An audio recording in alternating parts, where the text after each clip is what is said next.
Hello everyone and welcome to the Smashy Business Show. Today is Monday, 23rd of June. The second quarter is nearly ending. It's the year 2025 and I'm Abdul Majid Awan.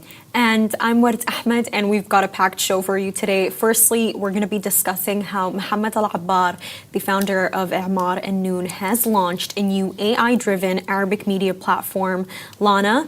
Iran is considering the Strait of Hormuz closure after the unprovoked U.S. strikes, and Valu is set to debut on the Egyptian exchange in a landmark Fintech listing. And finally, airlines have rerouted their flights after the unprovoked U.S. strikes on Iran.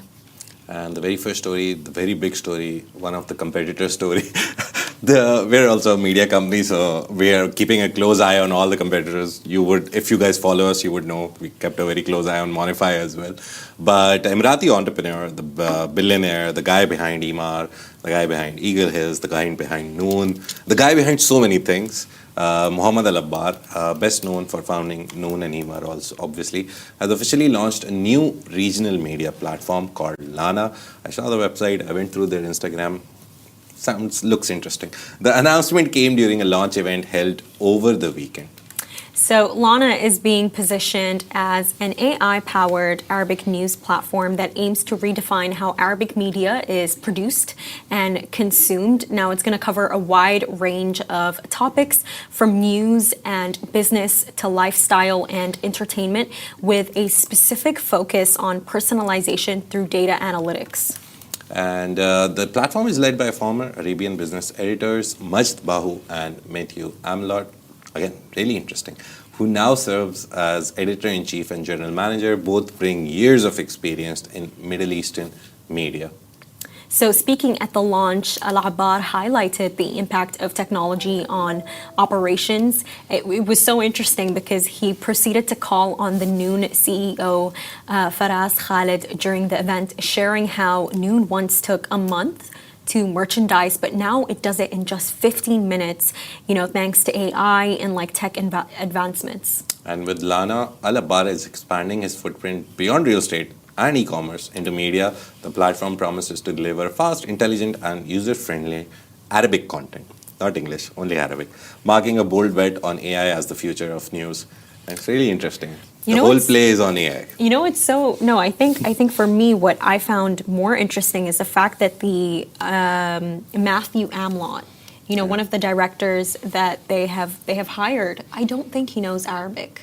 I don't think he knows any, but he probably will. He probably will lead in strategy. But you know how the story actually goes is that the actual man behind all of this is Anil Bayrou. Believe that is what his name is. He used to be the former editor-in-chief of ITP Media. Nice. And I was reading his caption, Majid, and you know what he basically said? He went to Mohamed Alabbar with the sketch of the entire idea. About Lana, and Mohamed Alabbar was very quick to say yes and back the entire venture.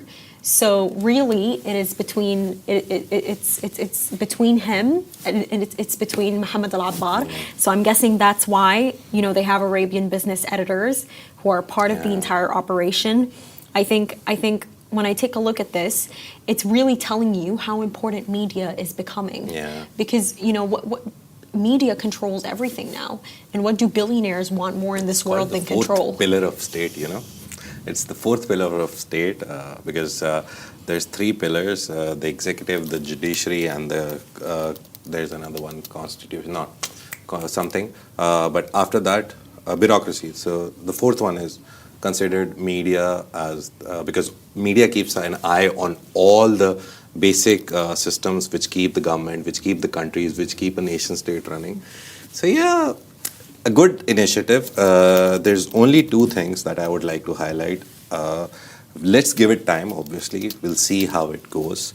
They have 4,000-ish followers on Instagram. They have a good website. Again, I can read Arabic. I can understand bits of it, but I didn't get exactly what they're trying to do. Maybe they're trying to be monify. Maybe they're trying to be smash a business. There's a mix. There's a mix of Yeah. lifestyle and business there.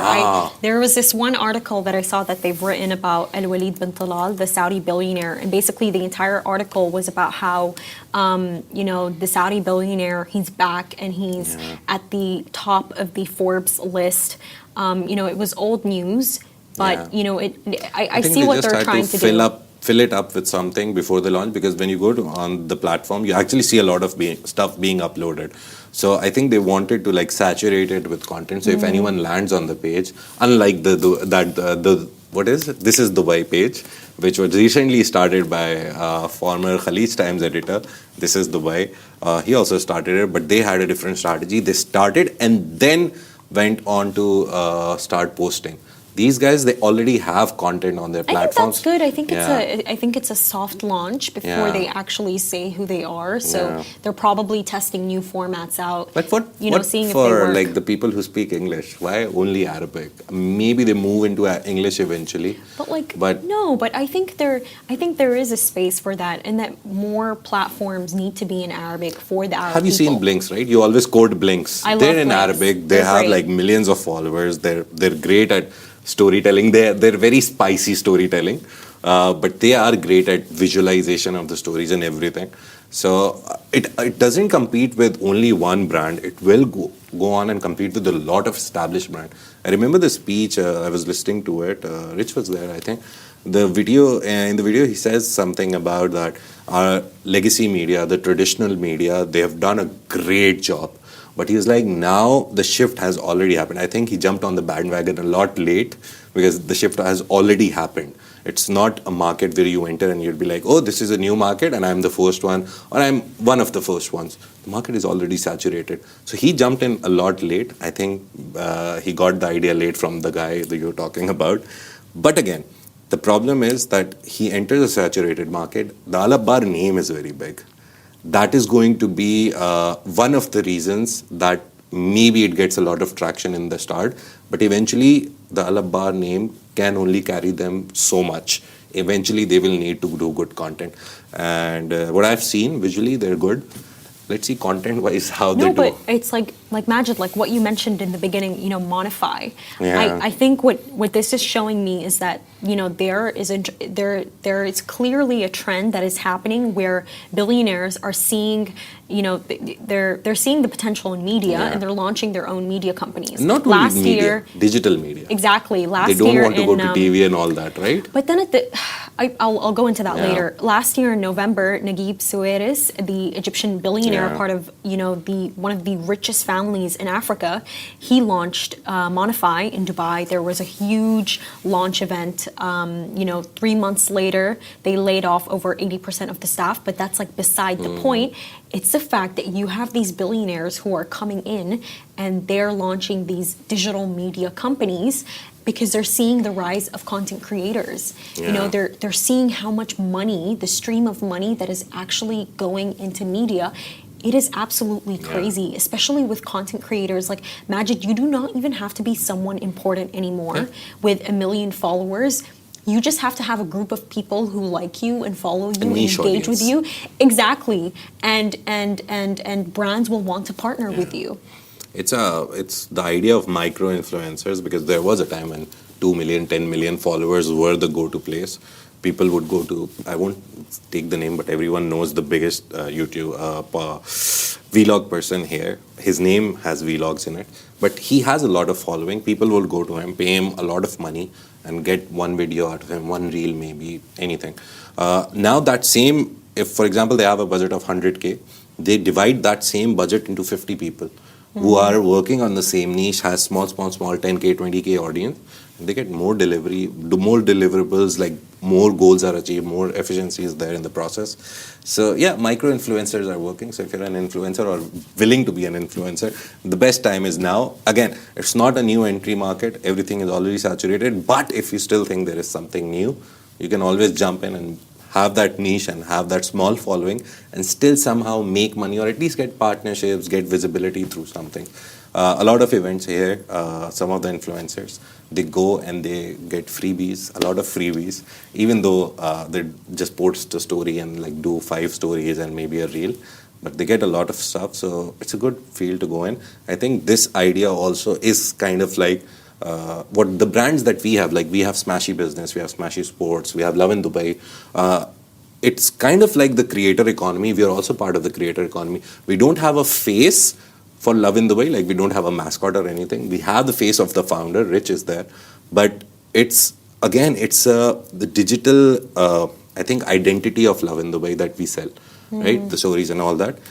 Likewise, an influencer just sells his face and his personality and his audience. It's going to be interesting to see what approach they take, because you know what I've noticed, Majid, with like different media channels, like for example, on Bloomberg, on the BBC, on Sky News, they collaborate with the journalists. Even on KT Plus, they collaborate with the journalists' account, even if there's someone completely irrelevant. And even I saw on Brute, I was watching this video of like these women who were naked in the streets of Paris, I believe it was, and they were protesting against the genocide in Gaza. And I was looking at the caption and it said, this video was taken by our journalist XYZ. It's like with these media channels, it's going to be interesting because they either promote the personalities or they promote the brand and only the brand. The funny story about this is that when you go to conventional media, so you go to TV, every reporter, whenever he's giving a PTC, which we do now on phones, he's doing a PTC, oh, I'm here standing reporting, he always says his name. That gives him legitimacy, that gives his name legitimacy, and then in the future, he can become a bigger person, like, see, I've done this report, this report. In newspapers, you used to have bylines, like, oh, written by Abdul Majid, written by Word, written by this, written by that. That would be your portfolio, which you'll present to people. On digital media, the collaboration is that kind of a thing, that I am reporting for you, the national news, for example, or KT, I need a byline. I just don't need my face, I need a byline. And that byline has become your Insta profile, your TikTok profile. Exactly. So this conversation I had with the person who is working right now in one of the media companies, and they're like, yeah, this is the way to give us a byline. This is our contribution, and which gives us like some followers as well. Not all media companies do it. Not everyone does it. It's going to be interesting to see how I think the problem Lana is that it's redundant. Bylines They're not longer redundant, matter. though. They are redundant. The idea of a byline is redundant because now the focus is not on, oh, this guy has written an opinion piece and I will read it. Like Noam Chomsky, the best writer in the world I know on politics and business and anything, the way he mixes everything. When he wrote something, I would read the headline and then I'll read the byline first. And I'll be like, oh, Chomsky wrote it, I will read it 100%. Only those people, the bylines matter because Chomsky doesn't need the byline. He doesn't need his name on an article to get legitimacy. The newspaper actually puts his name to give legitimacy to that piece of content. So the idea that a reporter or any person can have a byline or be collaborated, it will give them legitimacy, it's lost. If I was a media company, I would collaborate with one of the people who works for me who has a following. Because I would want to take advantage from that. So you think that it should have a following? Yeah, the person who you're collaborating with. I don't agree with you, Majid. The media house's job is not to give the person legitimacy. It's just the person that he should already have a digital media presence. Because now, if you're working in digital media, if you haven't done it, you don't know how to do it. Look, it's Majid, I'm not saying it's their job. It's definitely not their job. It really does depend on the kind of theme that a brand, a company, a media company is going for. If you're going for the kind of media company that is like wants to lead with, you know, that kind of like authenticity, human aesthetic, I understand why they would collaborate with people. But I do see a point in it because, like, for example, I follow KT Plus, and there's this one girl. I do not remember her name. I don't remember her name, but I do follow her now, and I actually keep up with them just for this one person. Because I love the content that she produces. And even though she's not famous, not famous whatsoever, when they collaborated with her, it's like, to me, that was like, okay, I'm gonna come back every single time to support this channel specifically for this one person. And that's how it is with the internet. You never know who is watching. You don't know her name. I don't remember it, but I follow her. Yeah. The point in it is the fact that it's like we go back to these specific channels for, you never know who is watching in the media. You don't know who keeps up with things. And it's like, for me, the second that I was like, okay, they're collaborating with her. It's like subconsciously, I'm like, okay, this is someone important. I'll come back and I'll watch. It does not even have to be necessarily me remembering the name, but I do think there is a point in it because it gives life to the account because credit is an important thing. I'll give you a very simple example. You know Isa. Oh, right? Yes. Why do you know him? Because he was a content creator before he joined Monify or before he did. That's actually not why I know him. No, a lot of people know him. Probably most people, but I know him because they collaborated their accounts. No, Isa, a lot of people know him already. A lot of influencers who are there on Monify, Up 10, all these guys, they already had a legitimate whole presence.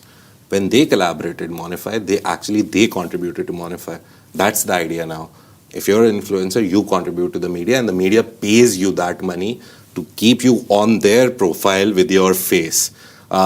A media will never build your profile and it shouldn't be like that. To be honest, it's a very weird idea that a company that is paying you money helps you create your identity. No, you should have a separate identity of your own. And when you go and join that media, you say, see, this is my digital presence now. And in this age, you should have a digital presence all across.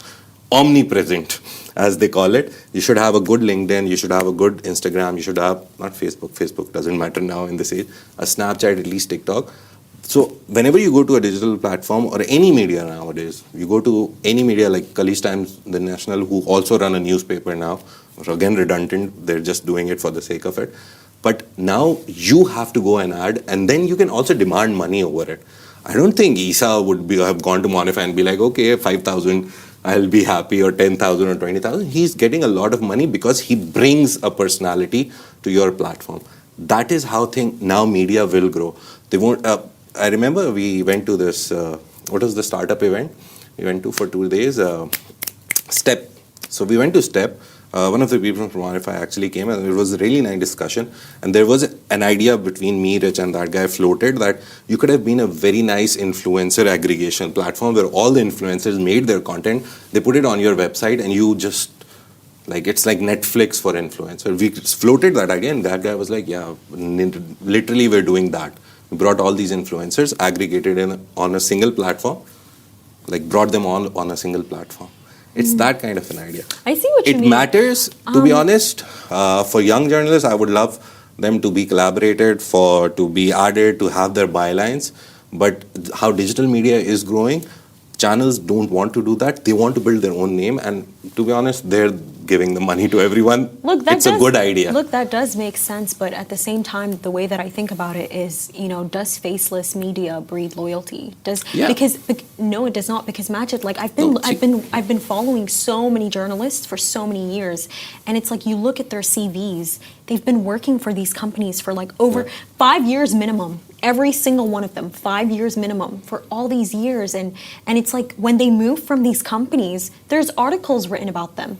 Oh, XYZ journalist has made the huge move from the BBC to Bloomberg. And so, this is what I mean. Like, I wonder, the fact that they were given these bylines, is that why they stayed for so long? It's almost actually as if their work. Does that make sense? It's actually their work. If you stay at a company for 5 years and don't do anything meaningful, like any one story which stands out on that particular day, and everyone looks at it and be like, oh, this is a great story, and this reporter was behind it.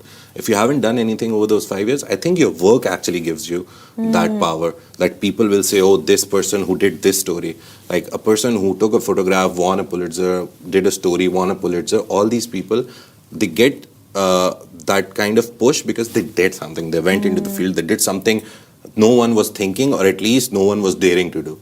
And then they got those like headlines like this person is now moving to this place and this person. So see, the idea is digital media, the brand has to be stronger than the individual, because any day that individual can then threaten and be like, okay, bye.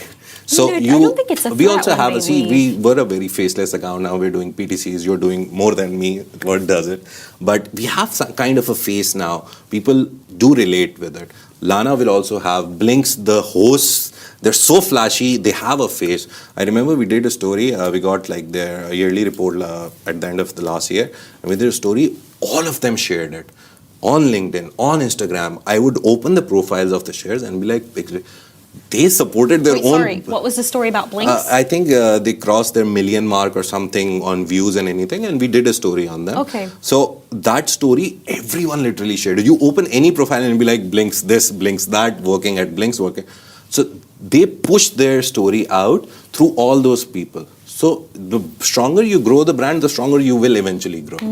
Yeah, but yeah, digital media, since we are there, so a long debate. You guys can tell us if you agree with her or me, or like you have a separate middle opinion. But let's move on to some serious things. Iran's Supreme National Security Council is reviewing whether to close the Strait of Hormuz, one of the world's most critical energy corridors, following overnight U.S. airstrikes on Iranian territory. So the strikes, which are unprovoked, have intensified tensions in the region. Press TV, Iran's state broadcaster, confirmed no final decision has been made yet, despite rising calls from lawmakers in Iran in favor of the closure. And Ismail Kosari, a commander in the Revolutionary Guards and member of Iran's National Security Committee, said Parliament leans towards shutting the waterway, but ultimately only the Supreme National Security Council has the authority to act. So the Strait of Hormuz is vital, and it carries nearly 20% of global oil and gas shipments. So any disruption could shake energy markets, spike prices, and provoke a wider geopolitical fallout.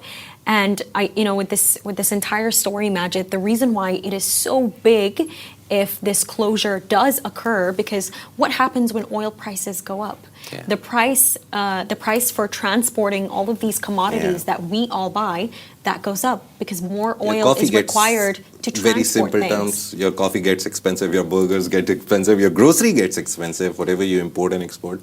Literally everything gets expensive. So it will not just affect the Middle East, it's going to global affect thing. everyone in the world. Yeah. And Foreign Minister Abbas Araghchi declined to confirm the plan. This was reported by Reuters, by the way, the whole story, saying multiple options remain on the table. So they're thinking about it, but not as the only option. A decision is expected in the coming days as global markets and regional powers brace for potential escalation. It's a highly sensitive maritime zone. Let's see what happens. It's a very strategically placed strait, because this side is closed, this side is the Arabian Gulf, and it's landlocked. So whatever comes out of here has to go through it. Yeah. So as soon as it goes through, and if they stop it, everything stops. And Middle East has been a hub for a lot of companies who set up a company here in the free zone.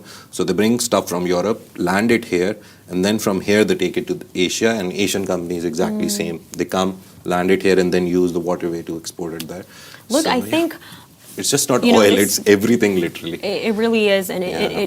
it would be something that would shock the market. But I think that in itself is the information that we need to pay attention to. Yeah. The fact that this is going to shock the market, because more than democracy, America cares about money. That's what they care about, capitalism, and this would greatly affect them. So I understand why Iran is using it as a negotiation tool to get what they need and deserve. Yeah. And it's, just to be honest, it's a very weird whole scenario which was started by Israel. Again, unprovoked, illegal. It's a sovereign country. There's like 100 laws against it in the UN, not just Iranian laws. International laws, UN laws, which are against it. They did it. US stayed quiet for a few days, said we are not part of it. Then they jumped in. They made claims that we did this. But at the end of the day, it's a sovereign nation in very correct political terms. It's a sovereign nation. They have the territorial right to do whatever they want. They've signed the NPT, which is a non-proliferation treaty, according to which they cannot make a nuclear bomb. They can only use nuclear power to generate electricity. Just to give you a small example, this was very like 4 or 5 years ago, but France, nearly half of its country, for their electrical energy needs, they use nuclear energy. So if they can do it, any other European country can do it. Iran, if they've signed all the documents, they've asked the IAEA inspectors to come and check everything, and everything is in place, there is zero legitimacy for these attacks. Zero, literally zero. So how can you expect them to not retaliate? And it's going to be self-defense because they never provoked it. Yeah. they were attacked and Majid, they replied back. And it's very honestly, simple self-defense. yeah, I get what you mean, and But the whole mainstream media, I honestly, I completely agree with you. I think what the U.S. is doing to Iran, it's bullying. It's bullying. It's and you know, it's so interesting because it's a kind of bullying where what they're doing to Iran is to actually, in the simplest way possible, leave it left out of the economy because you know Iran attacks. The U.S. attacks Iran. What happens next? Whatever they do that does happen next, the Western media will paint it like, oh, Iran's aggression. No, bro. Exactly. They were They're sitting aggressive. quiet. You know, they have nuclear power plants, and I think that's my point there. Is that for the longest time ever, they have been trying to ostracize Iran out of the economy. Yeah. They do not want other countries to work with them to improve like their 100 economy sanctions because on them. there is this insane fear that they will, Outgrow build. them. Exactly, exactly. That is exactly what it is. Yeah. They're ostracizing them in the economy, and I think the fact that they have something that just geographically that does play to their advantage. I think that it is great to see, and it's going to be interesting to see what decision the U.S. The whole does world take is next. now actually waiting for Iran's response, which is again very clearly self-defense. You're attacked, you have to reply back. That's basic, I think, logic. That's basic politics. That's basic self-defense. Whatever happens, the oil prices, the commodity price, everything will get affected.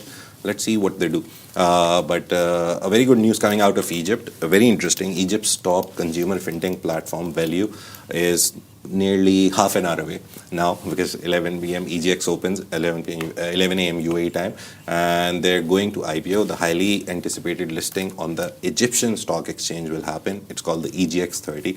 The company, founded in 2017 by Walid Hassouna, is backed by EFG Holding and has grown into a market leader with 800,000 active users. So Valu currently holds 25% market share in Egypt's consumer finance space, processing 16,000 daily transactions. They actually do buy now, pay later. And so despite economic headwinds, it posted EGP 420 million in profit for 2024, up from 230 million Egyptian pounds last year. And Amazon recently acquired a 3.95% stake in the company via block trade ahead of the IPO. This move reflects growing international confidence in Egypt's fintech sector, particularly in platforms offering accessible credit and seamless payment experiences. And Valu's app has become a household name in Egypt, known for its Pay with Valu feature, reverse consumer finance, and prepaid cards. So the company's default rate remains below 1%, with 40% of its users accessing credit for the first time through the platform. And look ahead, Valu plans to expand financing options from mobile top-ups to luxury cars through a single app interface with more partnerships in the pipeline and a focus on younger users. The firm aims to become Egypt's leading daily use payment ecosystem. This whole interview, these whole numbers were taken from Hassouna's interview with Enterprise. Very long interview, so I was like, just let's take the numbers, very important numbers. So yeah, it's one of the stories that we usually don't cover Egypt a lot because we usually see the startup scene, but this company is so big in Egypt right now, and there's so many companies in Egypt that have like very strong Egyptian presence. There's M&T Halan. We do a lot of stories on them. Right now, it's a little silent period for them. But there's so many companies who are in the fintech space especially, and we do stories about them. And it's very nice to know this. And they, these Egyptian companies, they deserve to be covered more because the stories that are coming out of Egypt, I mean, they're so inspiring. Yeah. The value that Egypt has, it's more than just its pyramids. Yeah. And I think the greatest example of this, it's Mustafa Kandil's Swivel. I mean, the story of Swivel, it's one that's going to be told for centuries in Africa. The fact that it was the first Arabic unicorn to be listed on NASDAQ, and when it occurred, there was like a huge celebration in Burj Khalifa. I believe that their logo was lit up there, but their story, it's also an interesting one because Majid, like, can you believe that these people went from being valued at over $1 billion to going down to $5 million. It is absolutely crazy. It's to the point that it's so crazy because it's to the point that NASDAQ like they threatened that they would delist them. Yeah. And now we're hearing that they're expanding into the UK. Yeah. But basically the reason why they went down after they had such a quick success is because of the fact it's because of COVID. Yeah. It's because of COVID. Basically during COVID, because people were in their homes. I mean, No one was traveling.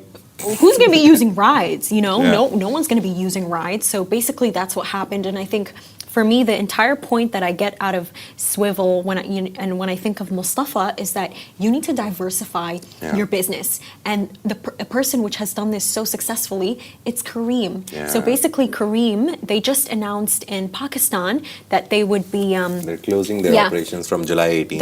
they're discontinuing their ride-hailing Yeah. services. But even though they're doing Yeah. that, in the market, they have Kareem Technologies. Yeah. They're hiring more people. They're putting them into different services. Do you remember? I think it was. It's tech services. Basically, it's back-end platform services. It's software engineers. All these guys that are getting the job. And this is what I mean, Majid. Kareem was still able to stay in Pakistan. What? Because they diversified their Yeah. businesses. So I think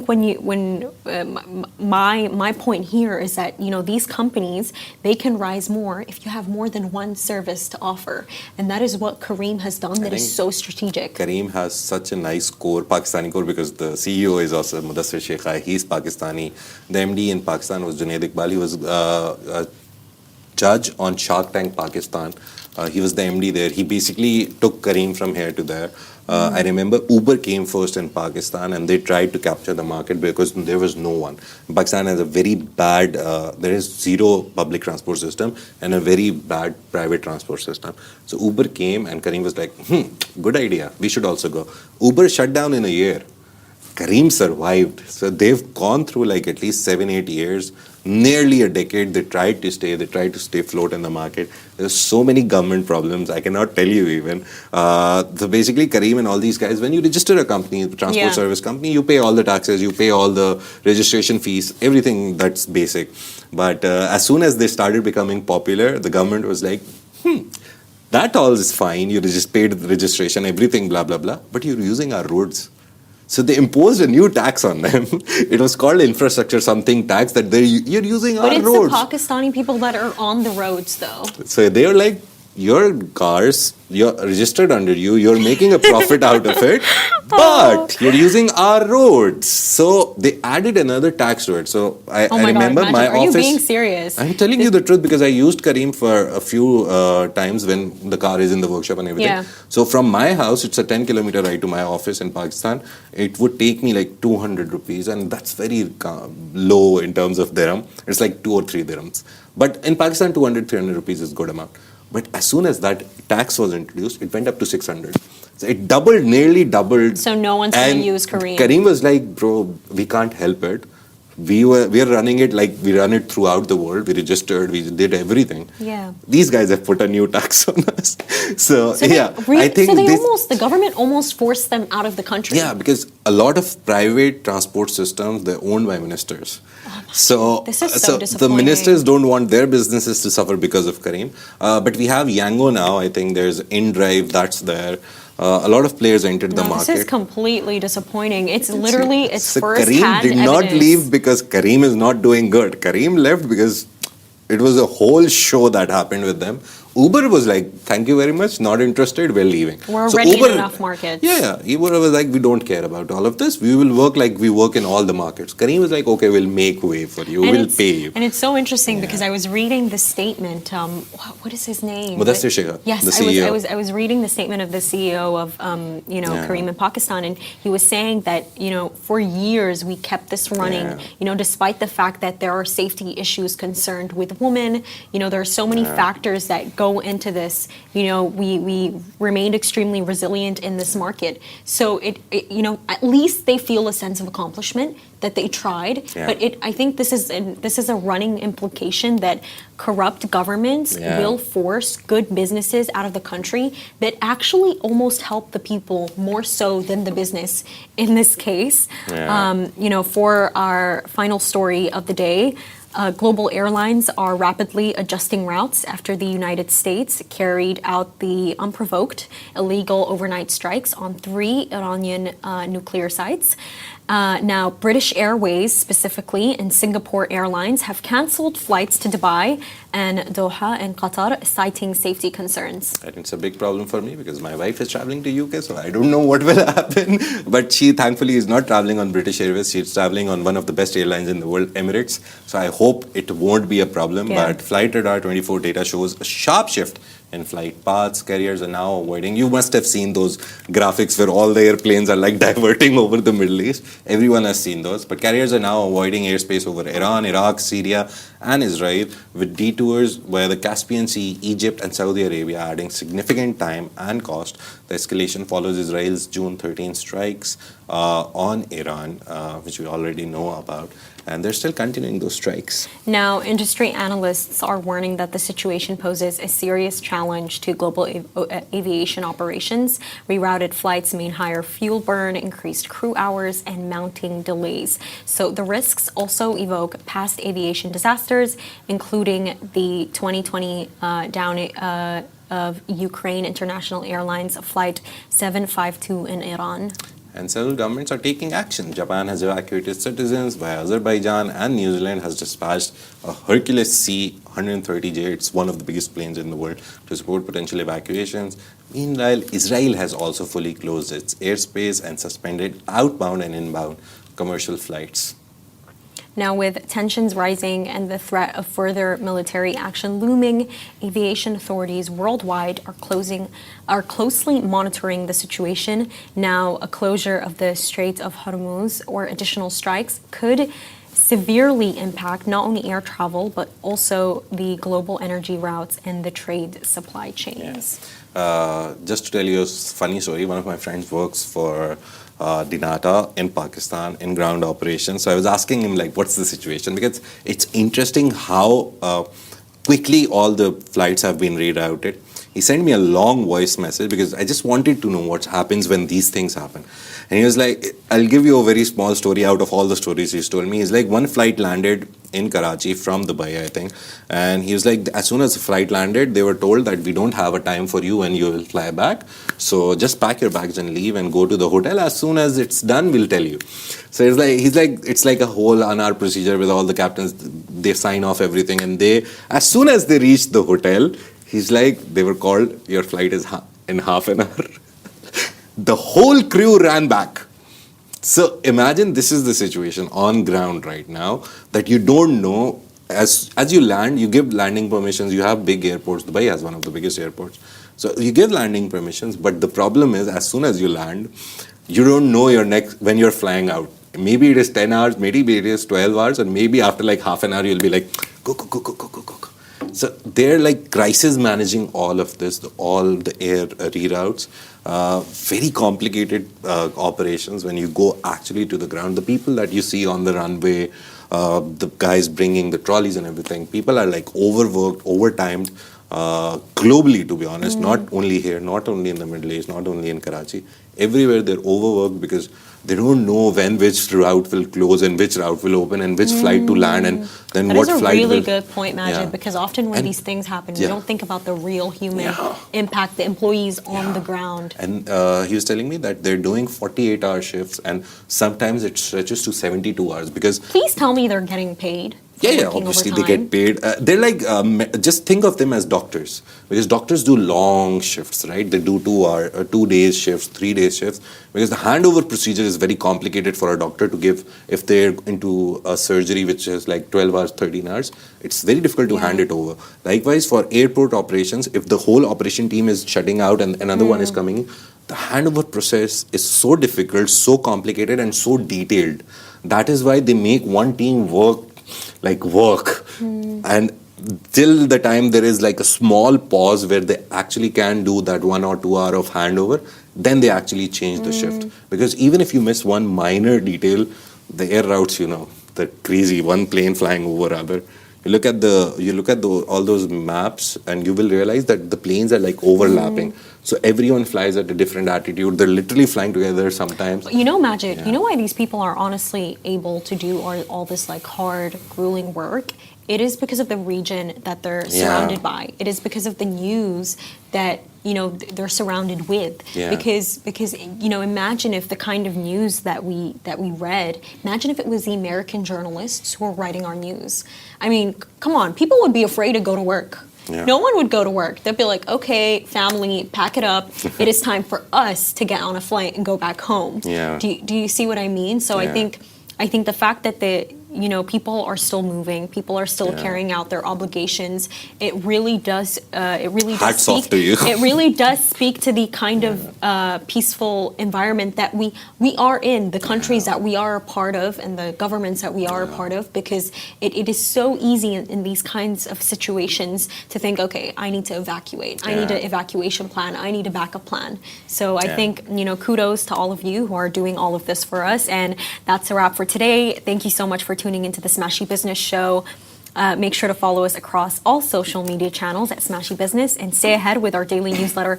You'll find the subscription link in the description. This has been a Smashy Business Show, a Smashy Business production, part of the Augustus Media Podcast Network. Thank you so much to our 1.5 million monthly listeners across all our platforms under the Augustus Media Podcast Network. You make this possible. If you're one of them, we appreciate you. Have a great day. We'll see you tomorrow.